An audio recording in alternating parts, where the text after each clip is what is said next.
great opportunity. And so let me just take some few minutes and read this memorandum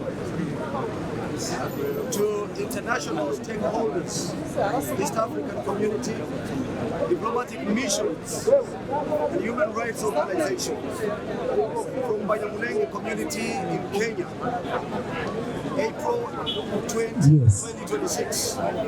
Subject: urgent alert. Systematic violence and humanitarian crisis facing the BANYAMULENGE community in Eastern DRC.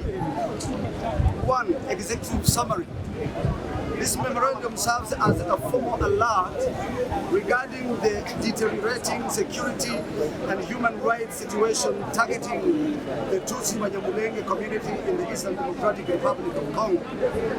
Current indicators reveal a systematic campaign characterized by dehumanization, the total destruction of economic livelihoods, and targeted military operations. We urgently request immediate international intervention to prevent further escalation toward a humanitarian catastrophe and ensure the protection of vulnerable civilian population. 2. Historical context. The politicization of identity. The current crisis is fueled by a long-standing manipulation of indigenous versus non-original identities used to marginalize Rwandan Congolese. South Kivu, Banyamulenge. Despite a documented presence in the high plateaus since the 18th century, the Banyamulenge have faced repeated attempts at political disenfranchisement since the 1970s. North Kivu, Tutsi. Following the 1885 Berlin Conference, significant Tutsi population became Congolese citizens via border demarcation. Labeling these groups as newcomers is a factual inaccuracy used to justify exclusion. Legislative barriers.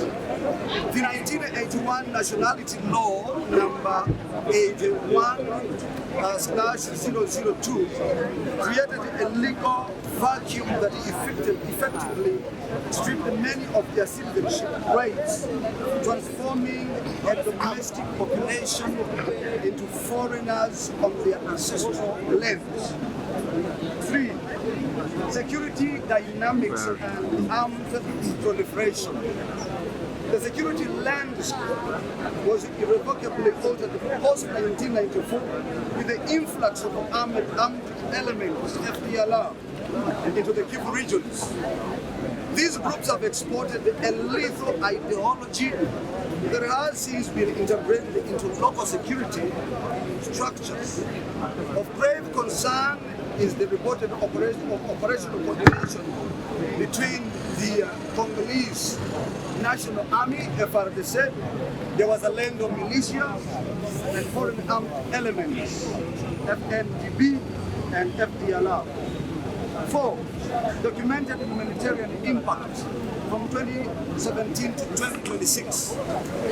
Data collected since 2017 indicates a deliberate policy of socio-economic destruction. Casualties. More than 1,500 individuals have been killed specifically because of their Banyamulenge identity. Economic decimation. The looting of over 600,000 head of cattle has dismantled the community's primary means of survival and social cohesion. Mass displacement. More than 600 villages have been destroyed, resulting in the clearance of 95% of ancestral Banyamulenge lands in South Kivu. Infrastructure. The destruction of 147 schools and 57 health centers represent a long-term deprivation of fundamental human rights. Refugee crisis. There are currently 130,000 documented Tutsi refugees in Rwanda, with thousands more in Burundi and Uganda. unable to return due to critical threats of violence. 5. Recent escalation and the security vacuum. The formal integration of the Wazalendo and stated aligned actors in April 2022 has significantly escalated the threat to civilians.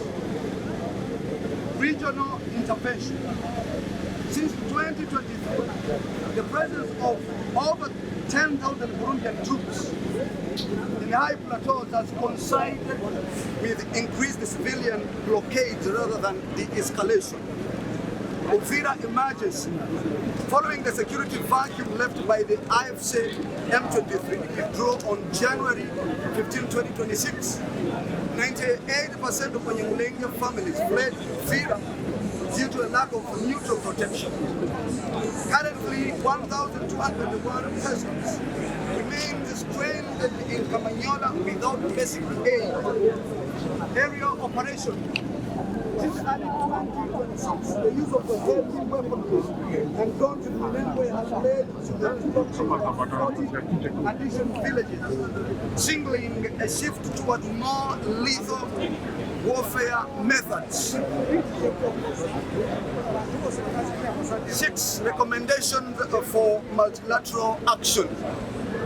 To uphold the responsibility to protect, we propose the following measures. Diplomatic engagement. Facilitate high-level dialogue with the African Union, AU, to ensure the immediate cessation of hostilities and the withdrawal of non-neutral foreign forces. 2. Humanitarian corridors. Establish secure, internationally monitored corridors to lift the current blockade and provide life-saving aid. 3. Accountability. Support an AU-led independent commission of inquiry to investigate reports of ethnic cleansing and crimes against humanity. 4. Targeted sanctions. Implement sanctions against individuals found to be inciting ethnic hatred or coordinating attacks on civilians. Right of return. Develop a tripartite framework for the safe, voluntary and dignified repatriation of refugees to their ancestral lands. Conclusion. The narrative of quote-unquote inter-ethnic conflict fails to capture the asymmetric nature of this violence. This is a targeted campaign against a minority community that requires a robust, protection-oriented response. We urge the international community to transition from observation to active prevention. Thank you.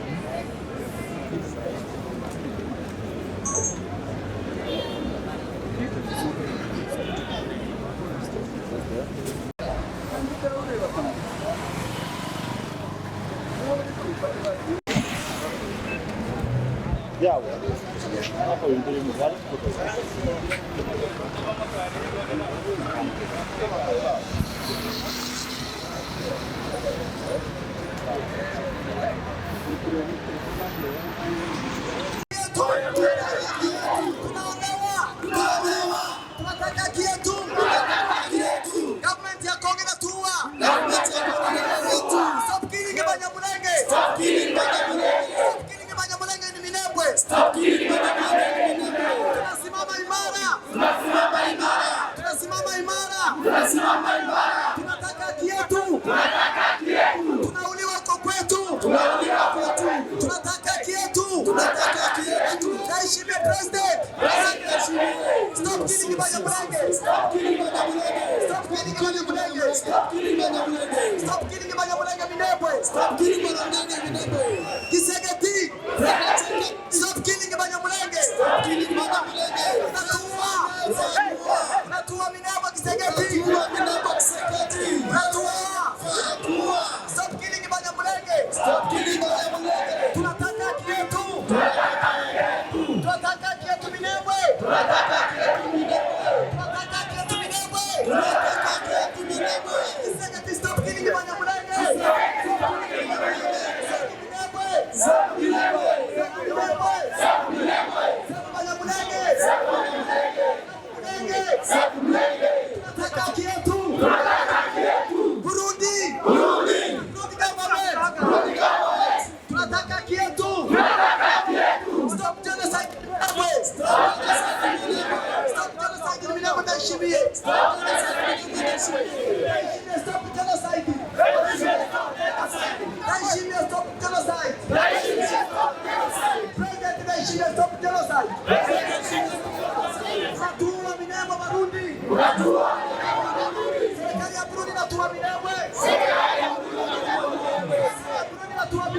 Serikali ya Burundi inatuua Minembwe wetu.